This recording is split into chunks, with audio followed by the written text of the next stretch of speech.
I'm going to tell you a big secret, something you might not know. Even some of the best artists. No more lying friends, wanting tragic ends. And the best musicians out there. Call me a joker, call me a fool. Right at this moment, I'm totally cool. Seem unaware of this one, but I'll give it to you for free. Lyrics don't have to rhyme. They don't need a rhyme scheme, much less rhyme across every line. As a lyricist, you don't need to be consistent in how you rhyme if you do choose to rhyme.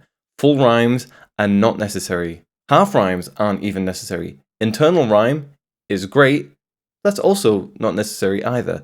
Songs don't need to rhyme at all in any way, shape, or form. Thou shalt rhyme is not one of the 10 commandments. Although, have you read them recently? There are a couple weird ones in there. And yet, in spite of all of this, virtually every single song you'll ever hear rhymes at least a little bit, and most rhyme a lot. Rhyming is clearly pretty standard in pop and rock and folk, jazz, opera, and virtually everything else. It's a cross-genre, cross-culture.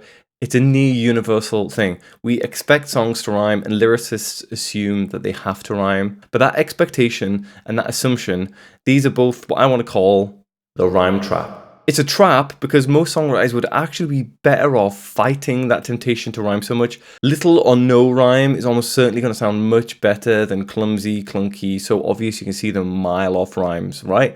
So in this video, I'm going to explore some of the ways that great songwriters, and almost no one is immune to this, how great songwriters have fallen for this trap, how others see the trap, are aware of it, but not ruled by it, and how a very, very few have successfully just kind of gone around the trap altogether by not rhyming. Last chance to get a story in a fine romance.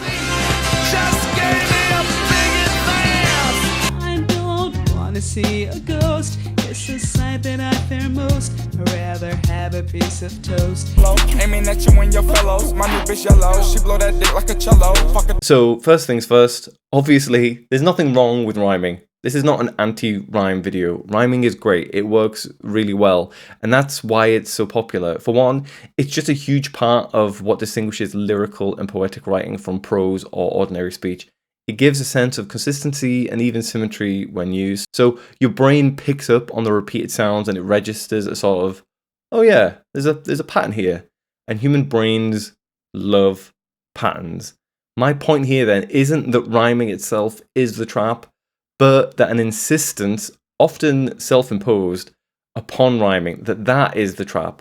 So many, too many songwriters, often really good ones actually, will try clearly really hard to find a rhyme and end up cornering themselves in sentence structures that make no sense or are just shit.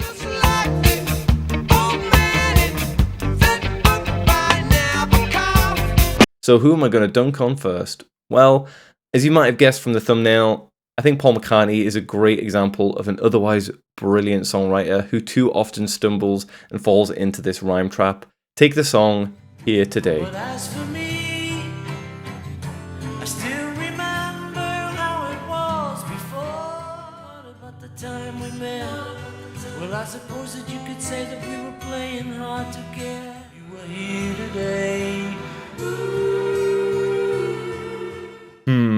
Now, in my opinion, it's not a great tune at all. The lyrics aren't really all that much in spite of being, quite a promising subject matter.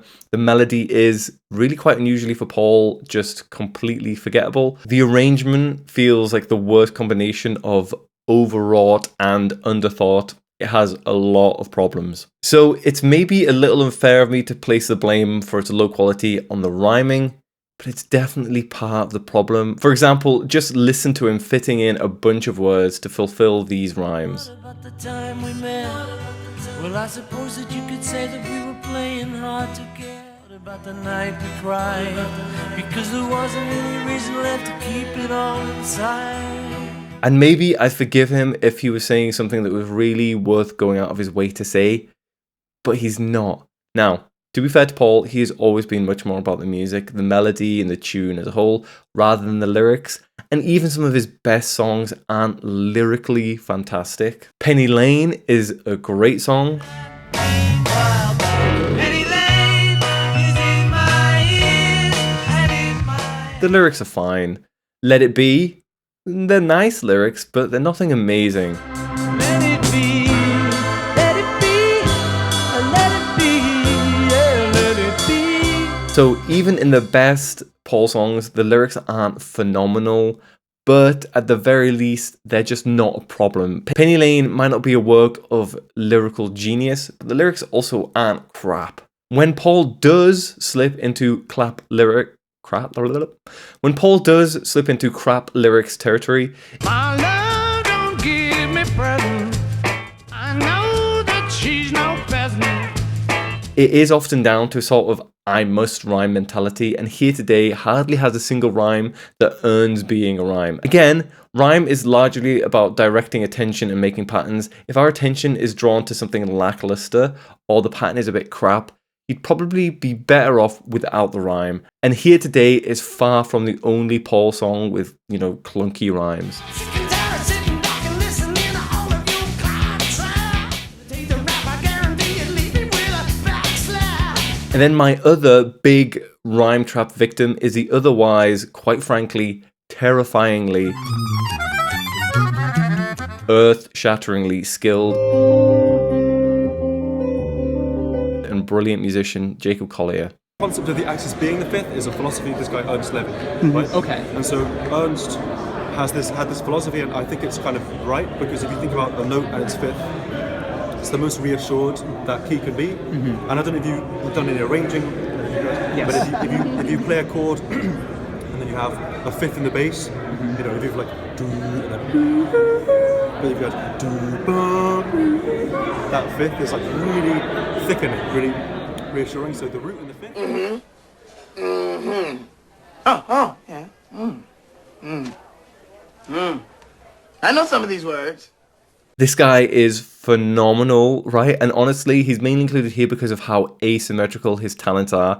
I could hardly imagine a more skilled musician, but his lyrics do have me rolling my eyes more often than I would ideally like. Although I'm not sure what the ideal amount of eye rolling would be. Yeah, that's a weird way to phrase it. Listen to this. There's a tree that looks up at the moon.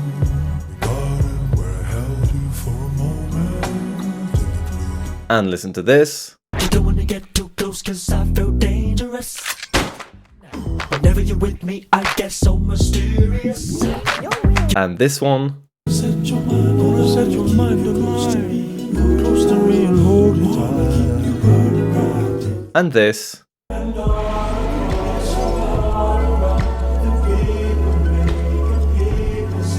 Now, some are fine, not particularly egregious, some are a bit tenuous, some are good, and then some are actively irritating, in my opinion. Whenever you're with me, I get so mysterious. The main problem he has is that when you listen to all of his music, album to album, you realize that certain iffy rhymes come up multiple times. Certain habits become clear. Jessica's got a merry-go-round. He don't ever make a sound. Put your hands on me, baby, touch the ground. She has a sky like a merry-go-round, and the world outside never seems to make a sound, making circles in a mind made of tapestry. So he lives inside his world full of majesty. And I'm sure to some extent his repeated use of certain patterns and rhymes is a conscious effort to connect lyrics and themes and songs across his catalogue, but that only works if your lyrics and themes are worth connecting. Otherwise, you're just continually drawing attention to the least effective element of your art. As I said earlier, human brains just love finding and making patterns. So please do not draw our attention to bad or poorly executed patterns like this. It's just playing to your own weakness, and it completely defeats the purpose. And that's what Jacob Collier's rhymes often do, unfortunately. I just don't think these rhymes sound good at all. And look, if you're a fan, I'm sure you might be sitting there thinking this is all a minor quibble, given all the other things that there are to like about what he does. but it's still a legitimate quibble, I think. I think he's consistently falling for the rhyme trap, basically. And in a way, it's not surprising. He, even more than Paul McCartney, has much more of a kind of musically oriented approach.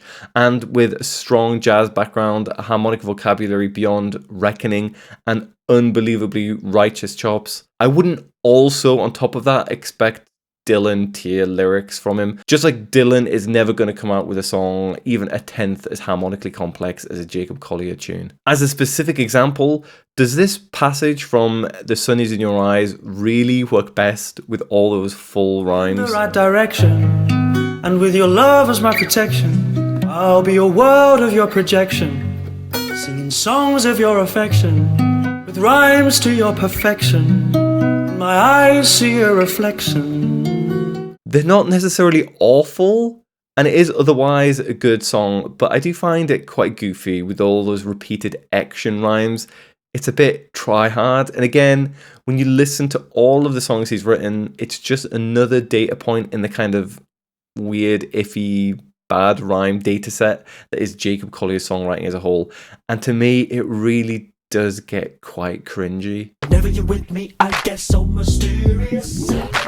It sometimes feels like he thinks he has to rhyme. Similar problems occur in virtually every song he writes, and I think it's no coincidence that my favourite Jacob Collier songs are those where he just doesn't try to rhyme in the first place. So the fact that they're all such strong rhymes in The Sun Is In Your Eyes is a big part of the problem. He's written himself into a corner by pursuing those action words, and when you've got 6 in a row with a bunch of phrases that don't always work that well or contribute that much, it ends up feeling, again, like he's just made a list of words that rhyme and he's forced himself to use all of them. It's not really all too dissimilar to Paul's issue in Here Today.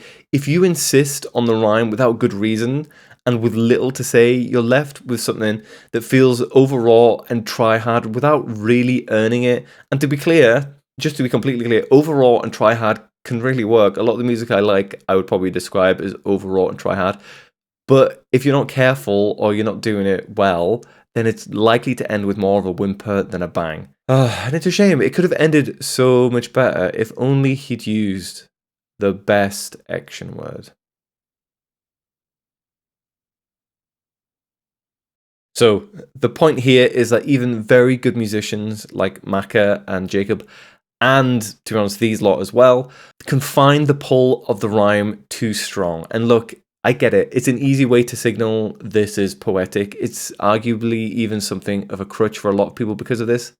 But honestly, that's precisely why, and I want to make this very clear, the crutch is a trap.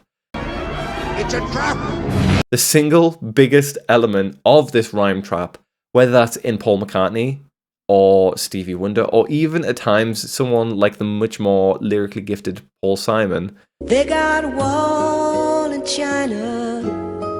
It's 1,000 miles long. To keep out the foreigners, they made it strong. The problem is mainly the pursuit of full rhyme. Both of my examples so far sound goofiest when doing these. Full rhymes are just so much more obvious and they really stand out. There's nothing subtle about them. Sometimes that's exactly what you want and it can work if you back them up, but otherwise, to repeat myself, and I repeat myself a lot, I do that, just something you'll have to deal with. What was I saying? If you're just rhyming for the sake of it, you're just begging people to make links between phrases and to notice your lyrics. If there's no real reason behind the rhyme beyond I want to rhyme or I have to rhyme, it's going to sound really quite transparent to any remotely discerning listener. So if you do rhyme, and honestly, you probably do as a lyricist want to rhyme quite a lot, because that's just how songs almost always work, you don't need to go for full rhymes. This is pretty much lesson number 1. So, jot it down. Half rhymes exist. Vague, almost rhymes can definitely be good enough, or just assonance within a rhyme, or simply mirroring sentence structures across lines or stanzas, or even other rhetorical devices. I'm getting a little ahead of myself here. Let's look at some half rhyme then. I went to a random word generator and it gave me the word pasta. If we're stuck in full rhyme mode, then we've really limited the words that we can use, and this is why full rhyme can be such a dangerous trap. I actually want to point out here just briefly that in all of this discussion about rhyme, it's really heavily accent dependent. I say pasta, which in my accent rhymes with blaster, master. Master blaster. Blaster. But some people say pasta, pasta, pasta. I don't know, there are different ways of saying pasta, which doesn't rhyme with the way that other people pronounce blaster. If you'll forgive my shitty American accent. I'm just going to talk about how things rhyme when I say them to keep it simple. The point will still stand.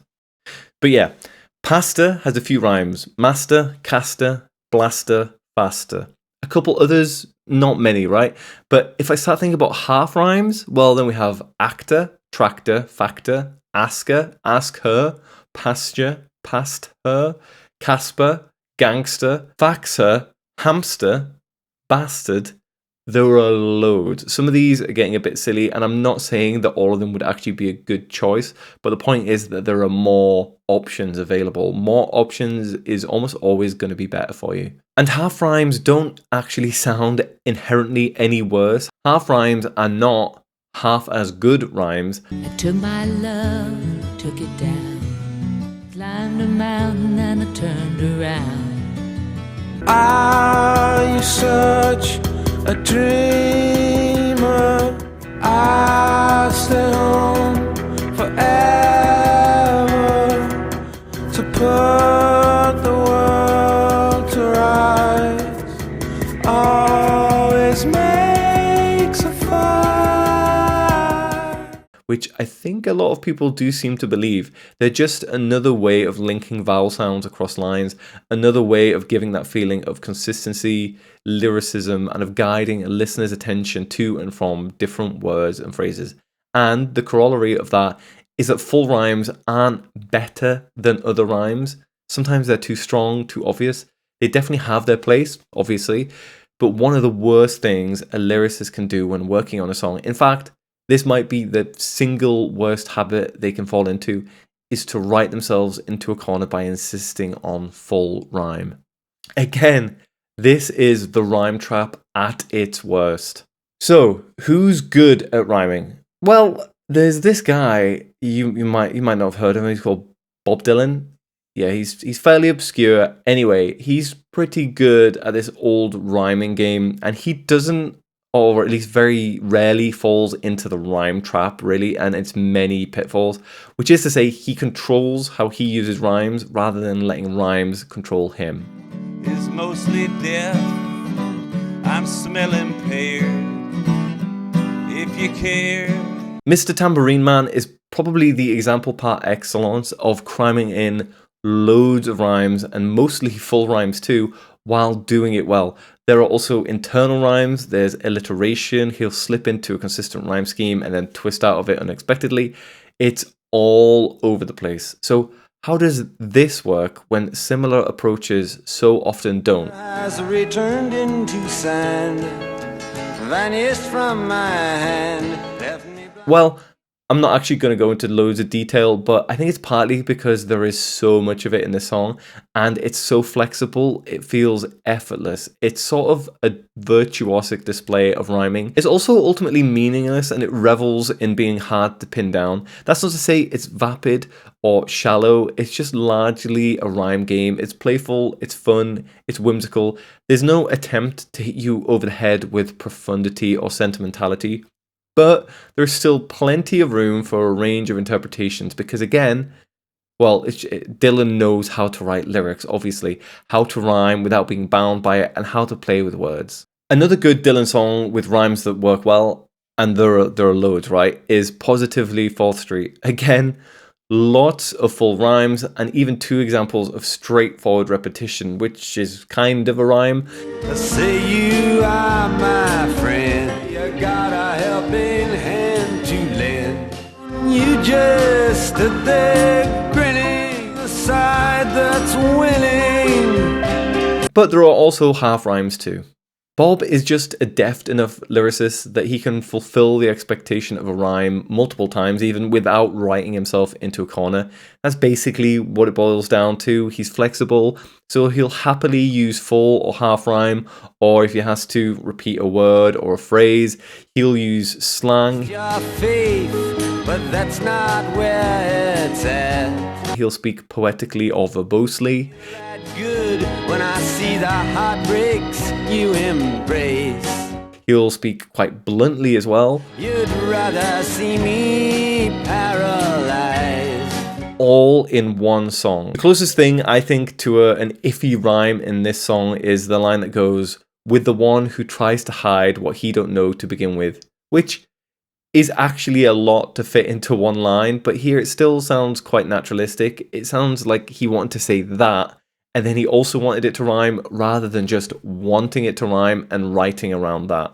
Anyway, he's obviously not the only person who knows how to avoid the rhyme trap. So let's talk about someone who I actually personally, I think, prefer to Bob Dylan. Someone who is also very good at navigating between the Scylla and Charybdis of shit rhymes versus prosaic lyrics without any sort of poetic structure. And that is Joni Mitchell. Joni's lyrical approach is, well, it's actually quite varied and diverse for one, but one of her favourite lyrical modes is arguably closer to prose than to poetry. It's a style she developed throughout the 70s, and it's less common on her late 60s, really early 70s music. Listen to albums like Blue and Hijira, and you'll hear examples of this. Privately probing the public rooms, peeking through keyholes in numbered doors, where the players... Seriously, I'd recommend taking a song like Coyote and just trying to spot all the different lyrical strategies and techniques she uses to link ideas and lines and to express herself in an articulate, poetic manner while hardly rhyming at all. But a favourite of mine is Free Man in Paris. I was a free man in Paris, I felt unfettered and alive. It's a great song, and it has these lyrics that sort of just flow out in a really quite naturalistic way while also being melodic and catchy. It's conversational, almost like normal human speech or stream of consciousness. The lyrics don't sound particularly composed at all, and that, of course, is kind of the point. The song is written from the point of view of David Geffen, the kind of billionaire music business guy, talking about his feelings of liberation while spending time in Paris away from his many obligations in California. It's actually really cool that it's just two words in the first line that frame it as reported speech. He said. The way I see it, he said, you just can't... Beyond that, the lyrics are all ostensibly Geffen's thoughts and feelings, presumably based on, to some degree, on things that he had actually expressed to Joni. Either way, it's just one big soliloquy, and her lyrical approach works perfectly given all that. There's nothing even approaching a consistent rhyme scheme here. We might just call it opportunistic rhyming. If the opportunity comes up to rhyme, yeah, may as well take it, but Joni isn't actively pursuing those rhymes. Like, there are plenty of I-sounding rhymes. I find that very good friend of mine. But they're littered all over the place, and they're often half rhymes. Alive, mine, time, find, decide. As I said before, half rhymes aren't half as good rhymes, they're just another tool to use.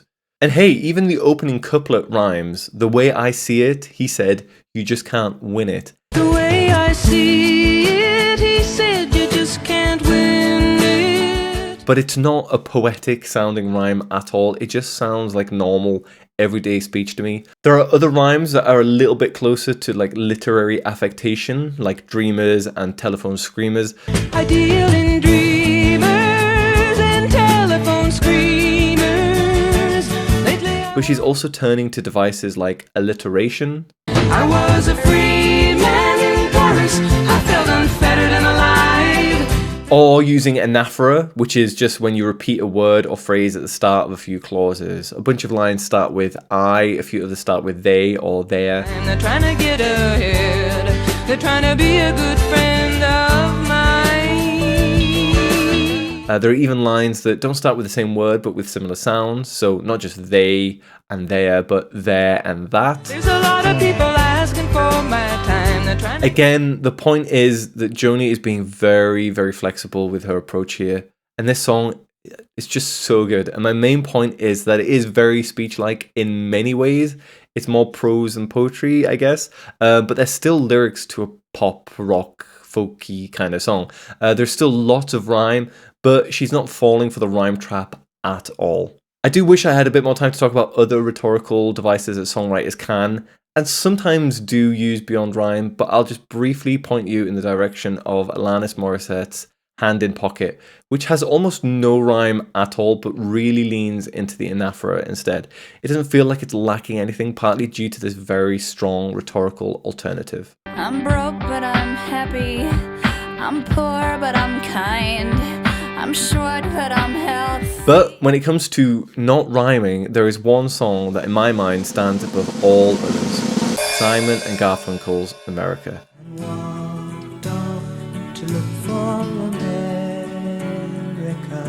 I think it would be a stretch to say that this song is completely 100% unrhyming, because there are moments where it kind of just does, but it's as close as any song that I can think of. At least any song that I can think of that is both famous enough to talk about and that I actually like. Let's get the rhyming-ish moments out of the way first. I think Bag, as it is sung in the song,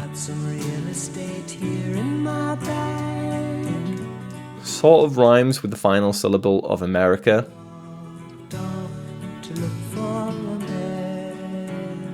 I also think that Scenery and Magazine are half rhymes. Field also sort of rhymes with magazine.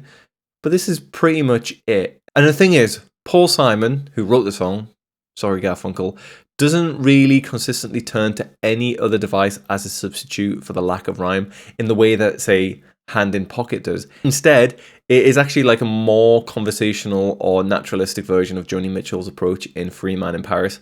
We get bits of alliteration, let us be lovers. Let us be lovers, we'll marry our fortunes together. Lines filled with sibilants or assonance, for example, the moon rose over an open field. And the moon rose over an open field.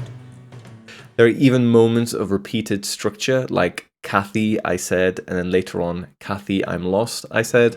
Kathy, I said, as we boarded a Greyhound in Pittsburgh. Kathy, I'm lost, I said, although I knew. But that's about the extent of it. Even those bits aren't obvious, they're certainly not consistent either.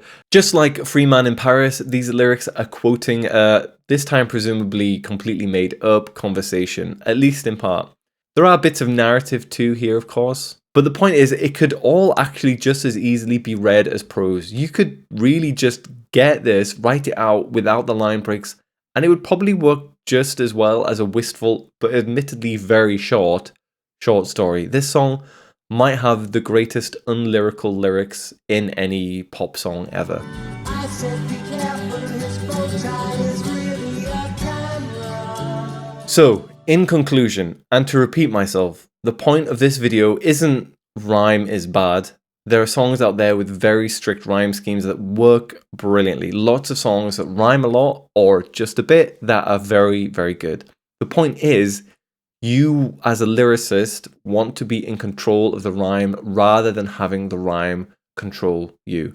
And you don't do that by falling for the rhyme trap of I must rhyme or full rhyme is best rhyme. If you do pay attention to lyrics, you can usually tell when the lyricist has been controlled by the rhyme. They've ended up falling for these clunky phrases that could have been easily avoided. There's such a wide range of approaches out there, such a variety of techniques that you could use in writing lyrics. The songwriters should never really feel that they have to rhyme.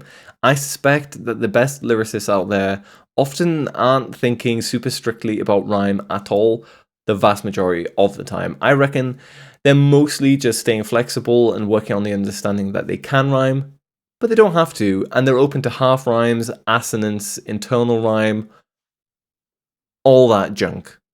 Writing lyrics, whether for pop or rock or folk or metal, blues, jazz, whatever, writing lyrics isn't such a formalist practice that you ever need to decide on a rhyme scheme, and doing so would actually stand out as quite unique, which is in itself a thing you might want to do, but is likely to cause you more trouble than anything else. Again, not to say you can't, but don't feel like you have to.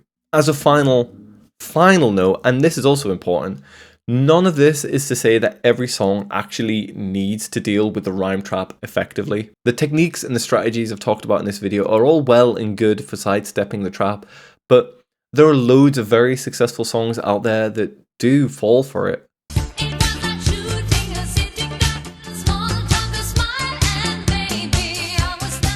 There are artists out there who spend virtually their entire career falling for it, hook, line, and sinker. And, you know, people, including myself, like, enjoy their stuff. So we all have different tastes as well. And you might just not care about the things that put me off. Lots of people really like Paul McCartney's Here Today, in spite of the rhymes that annoy me. And Jacob Collier has loads of fans, obviously. And this is partly because some people don't ever really listen to lyrics in the first place, so they just don't care. Some people will find lyrics like that actively charming. Other people might be listening, as I said before about Jacob Collier, more about what's going on musically and think, well, the lyrics aren't enough of a problem to get in the way of my enjoyment of everything else. And it's all fair enough, right? Everyone has their own way of seeing these things. So the important thing here is to just acknowledge that I'm right. And if you disagree with me, you're wrong. It's fine, you know. If you think Here Today is a great example of heartfelt lyricism and well-used rhyme, you're welcome to think that. But you're wrong. If you do listen to Jacob Collier songs and think, wow, this guy's a musical and a lyrical genius, then you have no idea what you're talking about. But people have fought and people have died for your right to be wrong. And good on you for exercising that freedom. See ya.